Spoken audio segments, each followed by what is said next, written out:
In 1979, Phil Romano opened up a small restaurant in San Antonio, Texas, called Macaroni's. It's a nice name. He had an okay business, people would come, and he had a problem that every restaurateur in the world shares. Monday and Tuesday, full staff, lots of waiters, lots of overhead, and nobody comes. But Phil Romano had a unique background. In college, he did not study business administration or finance. He studied psychology. Yeah, weird background for a restaurateur, but he learned a valuable lesson in psychology. And that lesson was random rewards beget consistent behavior. Random rewards beget consistent behavior. When you think about it, my God, is that true? So on a Tuesday evening, the few customers who were there at the end of dinner did not get a bill. Talk about using your imagination. They got a letter. It said, here at Macaroni's, our guests, our patrons feel like family. We don't believe in charging family. Your dinner is free. It also said, for one Monday or Tuesday every month, randomly chosen, our guests will eat dinner for free. Imagine how the word got out in that community. I went to this restaurant, they didn't charge me, they said I was family. Mondays and Tuesdays got so full, they had to hire extra staff overtime. And yes, one of those 8 days every month, they got the letter that said they ate for free. Think about this. It cost him 3.3% of his revenue that month. And his revenue doubled because of the additional business on Monday and Tuesday. Is that not brilliant? So he expanded, focused on hamburgers, changed the name of the restaurant to Fuddruckers, and sold it 19 years later for $43 million. Imagination rules the world. Ford Jefferson began a cannabis company 20 years ago, over 20 years ago, in New York called BuddhaChief. I think the most significant part of that statement is 20 years and New York. Why do I say that? Because the government is insane and stupid. The distribution system is retarded. The suppliers don't have a clue. The laws are ridiculous. Buy your cannabis recreational without penalty in New York, cross to New Jersey, take it with you, and the feds arrest you at the border where you're under federal jurisdiction. He did this for 20 years. Jesus Christ! And he did it successfully. BuddhaChief is one of the most recognized brands in the cannabis industry. And I can't wait for Vaughn Jefferson to step up here and tell us how the hell in this maddening, crazy, government fecal matter pile that he managed to get through the last 20 years. Vaughn, tell us.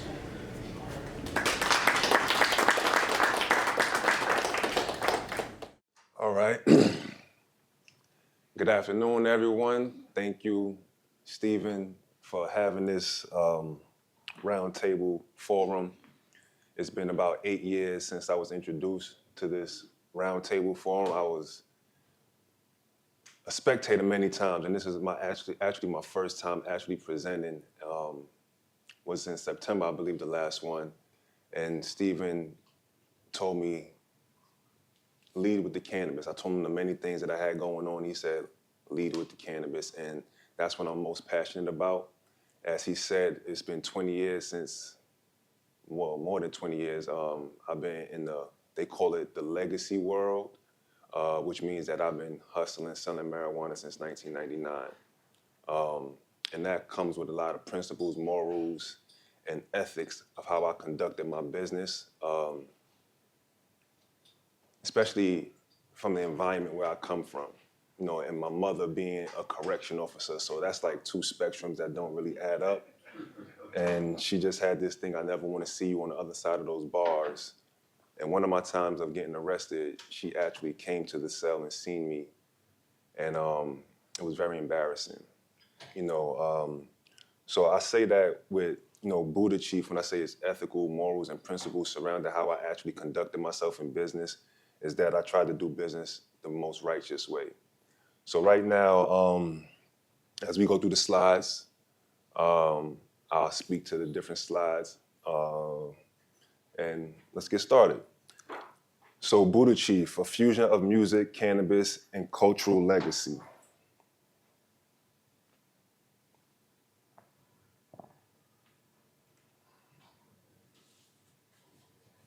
Table of contents will be introduction to BuddhaChief team. I have three of my team members here today. Behind BuddhaChief music, I'm also a recording artist, and I also go by the name BuddhaChief. So the same way Curtis 50 Cent Jackson is who he is, I am Vaughn BuddhaChief Jefferson. We're going to talk about the transition into cannabis, the BuddhaChief brand, merch, the voices of the tribe, marketing, presence, financial projections. I also have a team member that's on via Zoom, and she's going to speak to the financial projections, amplify the mission, what's the goals for BuddhaChief, and then we'll wrap it up.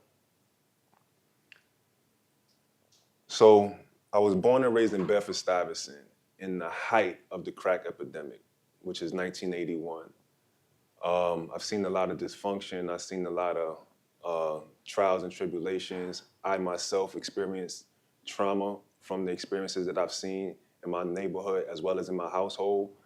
And I had a disconnection with crack and cocaine and heroin and all those other drugs. I felt the connection to cannabis because I've seen my friends, family, people smoke it and indulge with it. And it just had a sense of peace to it because of, the plant aspect coming from the earth. My early exposure to hip hop is I'm from the same block as Big Daddy Kane, who's a legendary hip hop artist in this industry. He actually was born on the same block, the same way I was born in the same block. One of my passions is curating murals in my neighborhood, and I've taken my money that I made from cannabis and actually reinvested into my community to curate multiple murals. And one of them is of Big Daddy Kane to give him his flowers while he's still here. Most murals in my neighborhood is curated or created because somebody may have passed away. And the mindset behind that is to reverse that mechanism because we've dealt with enough trauma. So he's actually visited the site of his mural, which is at the bottom of the building he was raised in, and he signed it. I've released a mixtape over 10 years ago. I had songs that was in a feature film executive produced by Alicia Keys called Inevitable Defeat of Mr. and Pete. I'm the director of A&R for MTV2's Monday Night Fight Club. That's a rap battle show that aired on MTV2 in the early 2000s. But the great thing about this production is actually a recording house where BuddhaChief was birthed out of. So I would say 2017, one of the owners, which is a good friend of mine, he called me with this concept of he's going to start doing consumption events. So the music industry has roller coasters and stuff like that, but this was a genius idea to utilize the facility to do consumption events. And there was multiple people that operated on a given night, but I created BuddhaChief to differentiate myself from the other people that was actually doing events in this space. So here's an excerpt from an article that did an interview on me in Leafly magazine. It says he turned a cannabis conviction into a legal dispensary. Now he serves tourists on their way to the Empire State Building. So I currently own a dispensary in Manhattan on 30th and 6th Avenue. So to go from legacy to legal is, it's a blessing. Honestly, it's the best, and thank you. I'll get into more of that as we go through.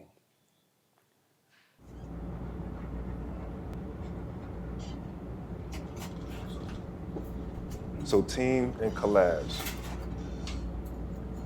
A visionary team aligned with community values, collaborations with artists, entrepreneurs, and advocates, supporting growth through authentic engagement.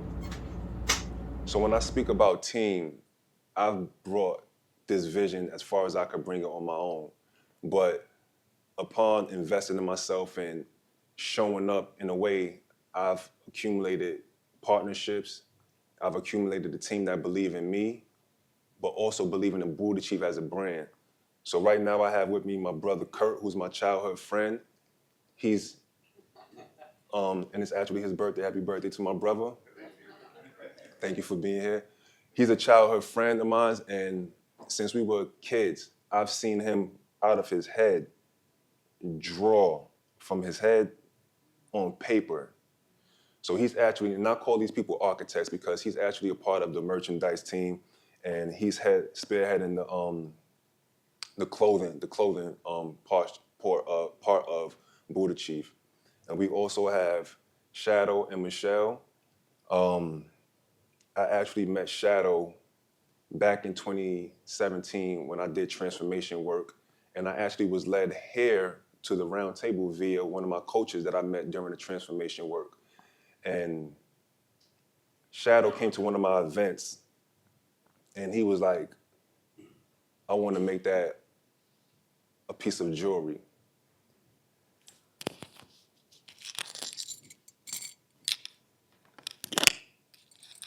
This is what Shadow created. BuddhaChief was just a flat image, which you'll see soon. That was just a flat logo image. And this is, this is his vision that he brought to life. He actually created smaller pieces to this piece that we'll pass around that you can actually take a look at. So this is my team here. So as far as lawyers, Jay Taylor, he's been a part of BuddhaChief when I was in the illicit world, and he's been to California and different markets that knew where New York was headed as far as legalization with cannabis, and he helped me with my business plan, performers, and all that kind of stuff. I also have Hashim Bello, who is another coach that I met when I was doing the transformation work in 2017. He specializes in licensing. Aaliyah Nelson, she specializes in cannabis. My CPA and CFO of BuddhaChief is Judith Dyer. She'll explain the financial portion of this presentation. As I mentioned, the directors of merchandise architecture, Kurt and Shadow. Web and design, media, marketing, Curtis Franklin, Tiara Mitchell. Director of production, Dane Brown. You'll see some of the work that we've done together as we go through the slides. Head of administration, Heather Williams. Cannabis community consultant, Mar Fitzgerald. Mar is actually someone that helped me along this journey to actually open the dispensary. She works for community board, I believe community board 5, or don't quote me on that, but she works for a community board. And she has done phenomenal work with assisting me with actually getting this dispensary open. Brand strategist is Calvin Coop. Genetic scientist is Justin Esquivel. And this pitch deck was created by actually one of the bud tenders that work in my dispensary named Omi. As far as the genetic scientist, being that I'm associated with the retail dispensary, New York don't want you to have a vertical. So I'm unable to actually have a flowering plant just yet in this industry. But over the 3 to 4 year course that I cannot actually have a plant, I'm actually still creating my own strain. And so this is why we're talking about different products, and BuddhaChief is an ancillary business in this industry. BuddhaChief, everybody. BuddhaChief. No, Brandon. BuddhaChief. Spread the love.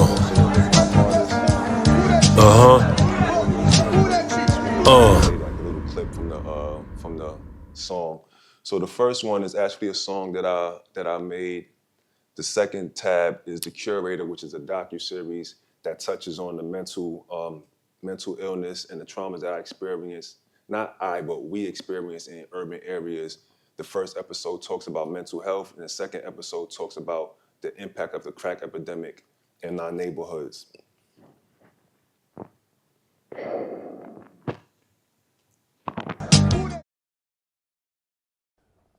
People come to BuddhaChief events for an escape. They leave the worries of the world outside the doors. You know, as adults, we all have responsibilities, but once you come to a BuddhaChief event, you can let your guard down and enjoy cannabis. What BuddhaChief offers is an experience like you in the comfort of your home. With BuddhaChief, we represent liberation, we represent freedom, we represent comfortability, we represent that escape from the norm. I came up with the name BuddhaChief from actually sitting down and really thinking, how can I think of something fly? The term Buddha was freely thrown out there, and it represented weed, marijuana, cannabis. You know, so I just thought of a way to infuse many cultures into one so that it's not necessarily a separation. It's more of a cultural thing. We have 3 diverse logos. One, which is the vanilla, chocolate, and black and white image of a Buddha wearing the Aboriginal Native American headdress in the meditation pose with the peace pipe. 2 is the block letter font image of BuddhaChief spelled out. And 3 is the Major League Baseball style logo with just the BC letters. People never forget how you make them feel. Once you impact the memory, you will create a legacy from the feeling, and that's how we intend to franchise the BuddhaChief experience. At BuddhaChief, we offer adults a nostalgic childhood experience in a cannabis-friendly environment. We host game nights, live comedy and poetry events, and celebrate our members with birthday cake. When you attend the BuddhaChief After Work Happy Hour event, it's like a therapeutic relief from all the worries in the world. Within the next 5 years, I see BuddhaChief as a premier brand. I intend to be the McDonald's of the cannabis industry. Transition to the cannabis industry. So what I have here, right? So back in 2018, 2019, Thursdays was my choice of days to do events. And on a given Thursday, I will have multiple people. So this is 4/4/19. It's 20 signatures on this page. So you have 1, 2, 3, 4, 5, about 5 to 6 pages, right? Multiply 6 by 20. That's the amount of people that showed up on the Thursday. And these are corporate people from different walks of life that would show up on a given Thursday to socialize, to sit down in the can we get this to play? It's not I think I'm having the same experience that happened earlier.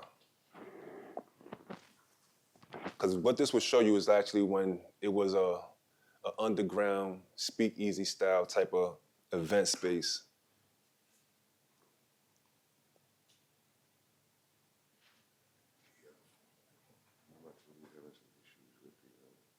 The Wi-Fi. You have a hotspot? I'm gonna try to use yours and see if yours is a little bit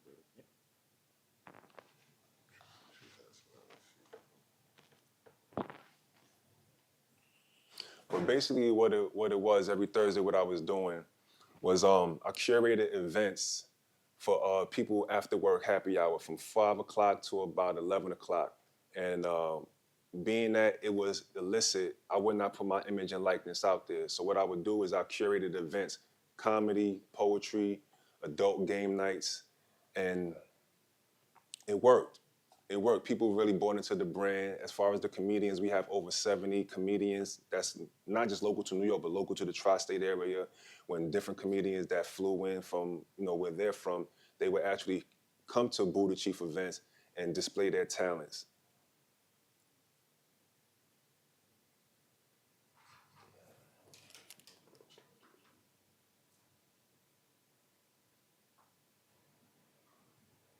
Okay, I guess it's just a still. But like I said, there was like upwards of 100 people that would come on any given night. And this was from 2018 all the way up until COVID. And once COVID happened, people weren't accessing or going out to different events and stuff, but these same people became members of BuddhaChief, and they started to call for delivery. So I was going to deliver it to them, and it worked. Honestly, within that year, when I did my taxes, it was over 120,000 in my for the taxes. However, there were many illicit shops that used to that opened up, and that impacted my business. So I'm like, what is it that I'm going to do, because my business is going down? And I took this opportunity serious to actually pursue the license. And this was in August of 2022. I went to a meeting in my neighborhood, which is right in my backyard in Bedford-Stuyvesant, at Restoration Plaza, where it was called the On the Revel. This is events where consumers, you have cultivators, you have processors, distributors, you have different brands and everything that will come to these events and network. And when I seen the people that attended, I'm looking at political officials from my neighborhood. I'm like, what are you doing here? What are you doing here? When all this time I've been hiding from y'all that this is what I do. So I'm like, okay, this is the direction that the industry is going. So I took it serious. I had the conviction. I had the tax information to apply for the license. And we received the license, and the official license was given this past November. So my partners is, some of y'all may be familiar with my partners and investors. They call Housing Works. They are big in the nonprofit sector, thrift shops. They're fighting like AIDS and homelessness.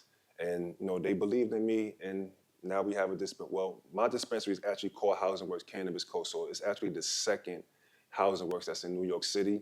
What I did is a management service agreement and a brand license deal with them.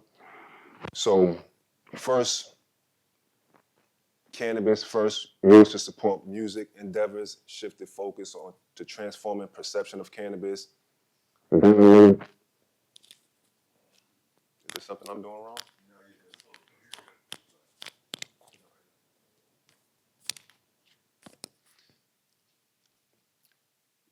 Then, as I just expressed, BuddhaChief was founded, merging culture, advocacy, and enterprise, and that's what BuddhaChief actually is. It's an enterprise because there's many different components to it. Now, I'm an equity partner in Housing Works' new Nomad dispensary, located in the Nomad district, opened last week of 2024. So we're less than about 3 months open, and we're starting to scale up in the industry. The BuddhaChief brand. Okay, this should play.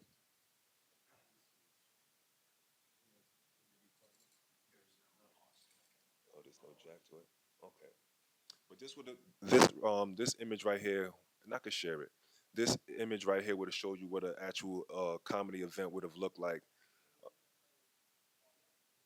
Yeah, the vid. Yeah, I'm pressing it. It's not playing. It's fine though. Um, so BuddhaChief is more than a brand. It's a lifestyle brand, blends music, cannabis, culture, and wellness. It represents authenticity, elevation, and empowerment. What we specialize in is events, merchandise, music, and cannabis offerings. This is some images of the merch actually created by my brother Kurt, as I said. Wear the vibe, BuddhaChief apparel, step into the spirit of the movement. This is 13 images, but we actually have more. The message behind the apparel is bold, cultural, and elevated. I actually want to take a moment real quick. You, can you pass around so what Shadow actually did, so one of the actual intents behind BuddhaChief is to create NFTs, crypto, and the whole Bitcoin, that type of industry. So it's actually going to be backed by gold. Shadow has two pieces. Oh, it's right there. All right, you can pass it around so everyone can take a look at it. They seen it right? Okay. I'm sorry. So yeah, so this is the original.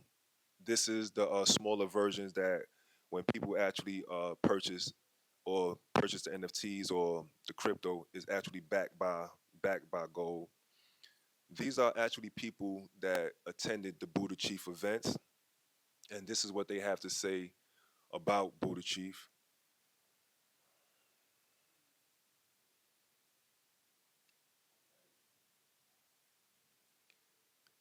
Uh, Bottom right.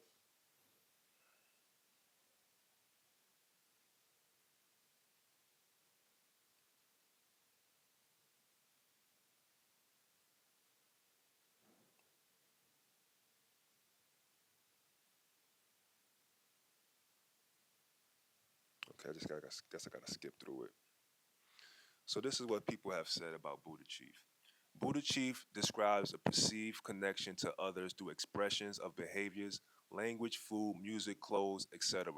Buddha Chief represents the idea of an extended family beyond the biological, where you're not lost and alone navigating life. Buddha Chief is culture. Buddha Chief is equality and understanding. Buddha Chief means blending together different individual styles and practices to form a single movement. Buddha Chief is family, celebration, and harmony within the human family. Buddha Chief is created when a group of like-minded individuals come together for a greater positive purpose. Buddha Chief is unapologetically black and proud. Buddha Chief is love. So this is just a few members out of the Buddha Chief community, and this is what they had to say about the brand.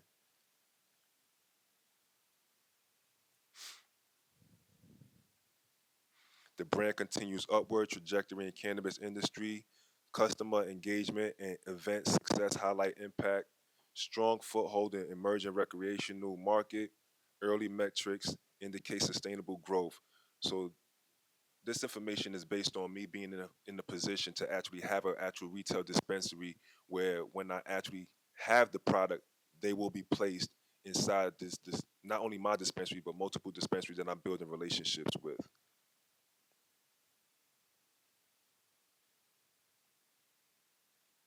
Financial projections and funding requests. Buddha Chief is seeking $250,000 in investor support. Detailed financial projections are provided in the attached documentation. Funds will support scaling cannabis operations, expanding merchandise and marketing initiatives, hosting cultural and community engagement events, infrastructure and staffing investments.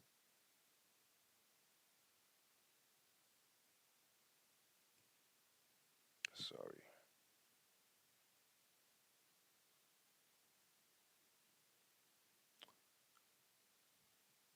Hold on. I wanted to oh, okay, there you go. Yeah, jump in. I was actually about to pass it over to you.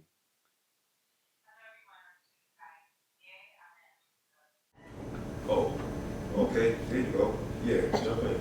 I was actually about to pass it over to you. Hello everyone, I'm Julie Dykes.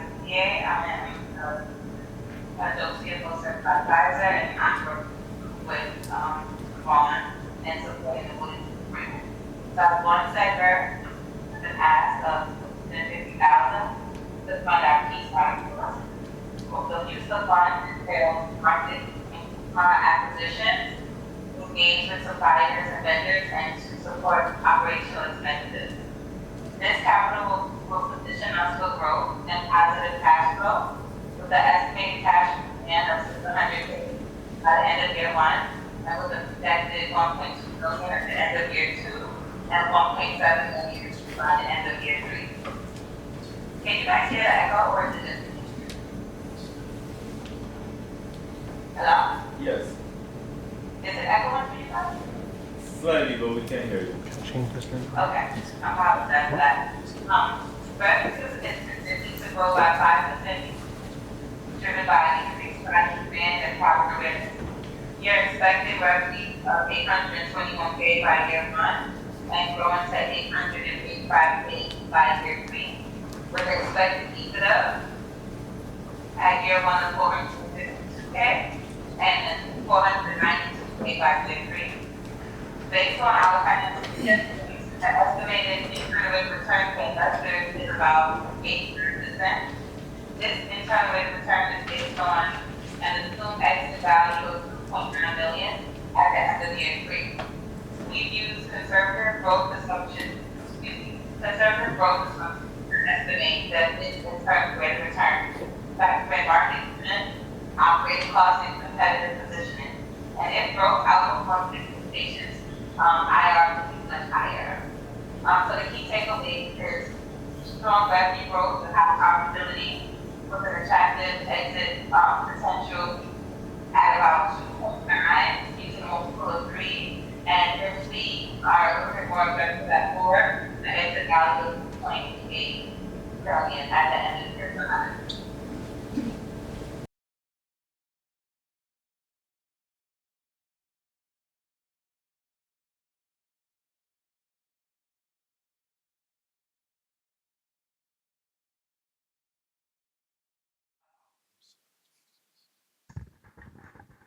Hello, hello, hello.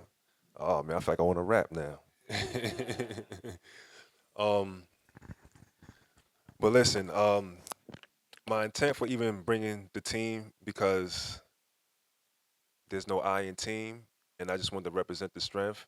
And honestly, this is new for me, especially now that cannabis is legal. I get to speak my truth and speak my tell my story. It's kind of when I say it's new, it's like as of like yesterday new. Like I'm still like Judith was just saying like, why are you just now telling me this? Because I still move like reserve and trying to be low key with certain things. But um, it's just great to be in this moment and have my team and have Judith available and have Kurt, Michelle, and Shadow, and even this opportunity um, that Stephen is presenting. There's actually a documentary that we did surrounding the creation of the Buddha Chief piece.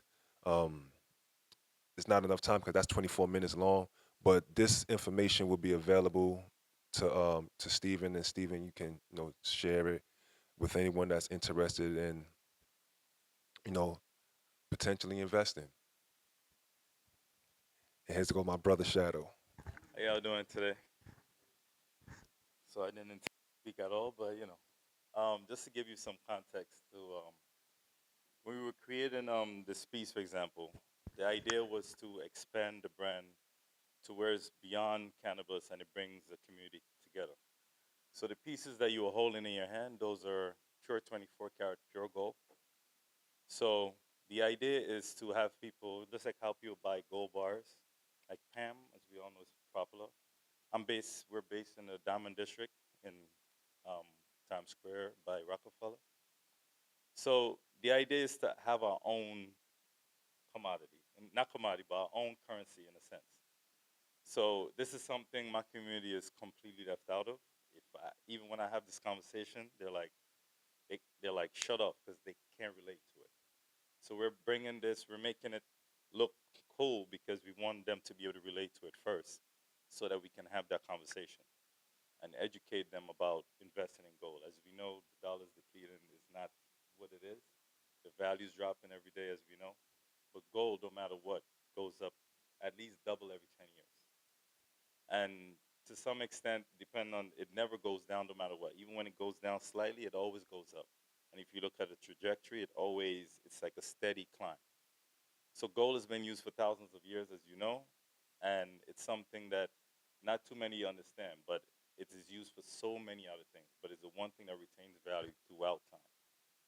So one of the ideas behind it is that when you own one of them, not only will be tied to the blockchain through NFT as a piece of art, but everyone who owns one will be able to, well, I was not allowed to say this, but be able to scan it with their phone and tell you where it's sourced, how the people are being treated, the organization that we're supporting through it, and it will tell you everything. And if you own one, it will actually authenticate it by showing that this is an official piece because it'll have something built into it that will allow you to scan it with your phone, and you'll know everything about it. You'll get more information about the brand, and among other things, we're also being approached by video games who wants to use the digital art into their platforms.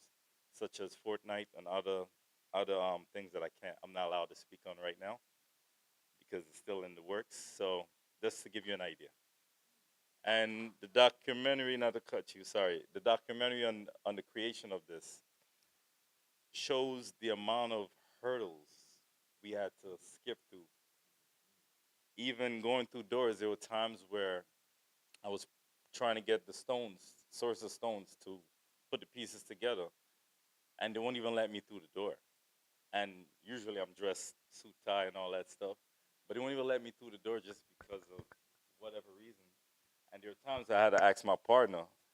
They would say no to me, and she would go to the door and come back with the merchandise like that. So there was a lot of no's, a lot of doors shut, but it also opened our eyes to a lot of things, and it made us to me, did me a favor because it made me now say we have to create our own and bring people together and breach this wall that we have among race and cultures and all these things. And cannabis is just like music. It transcends all culture and everyone of all walks of life. So, just to give you a brief. So yeah, that's that. Thank you. Thank you, brother. Thank you.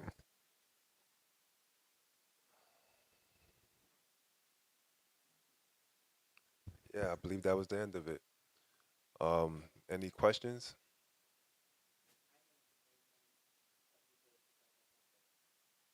Thank you. Thank you. Thank you.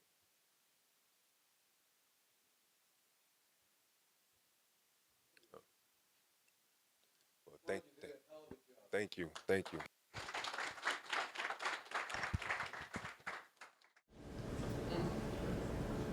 Hoyt Axton. Show of hands. Who knows the name? Hoyt Axton. Nobody. Isn't that interesting?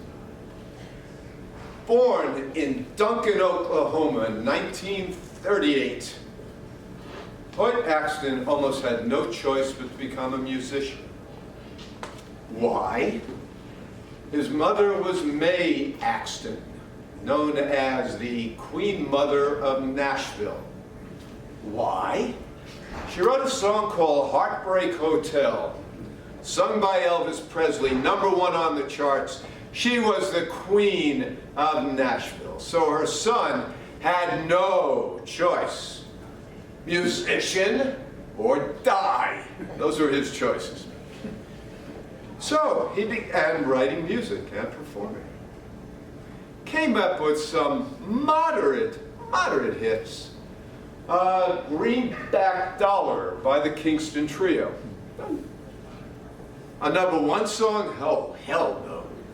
But a little bit of success, made a little bit of money. He was an okay musician.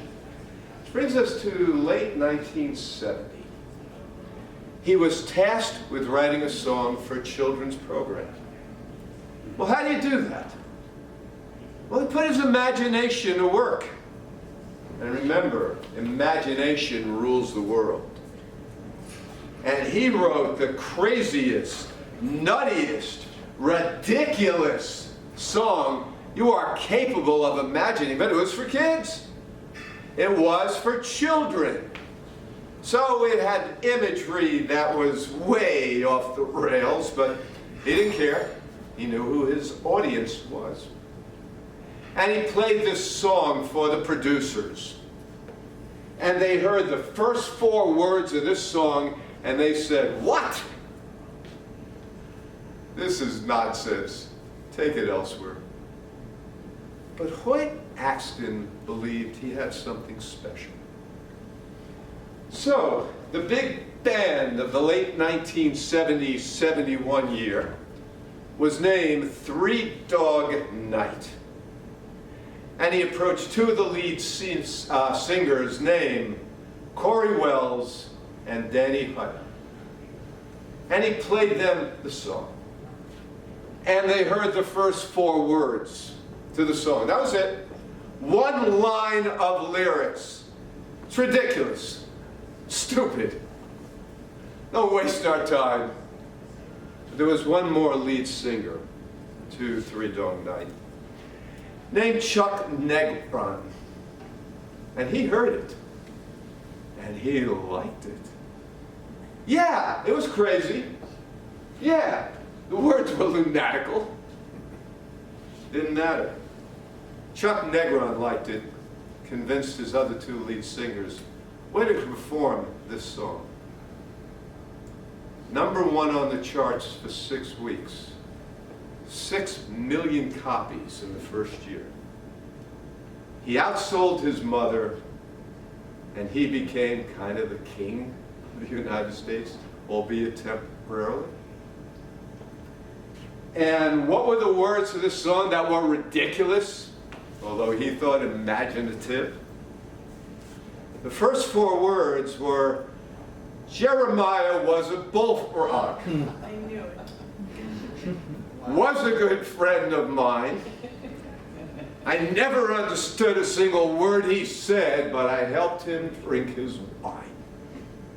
Ridiculous, crazy, one of the most recognizable songs of the 20th century.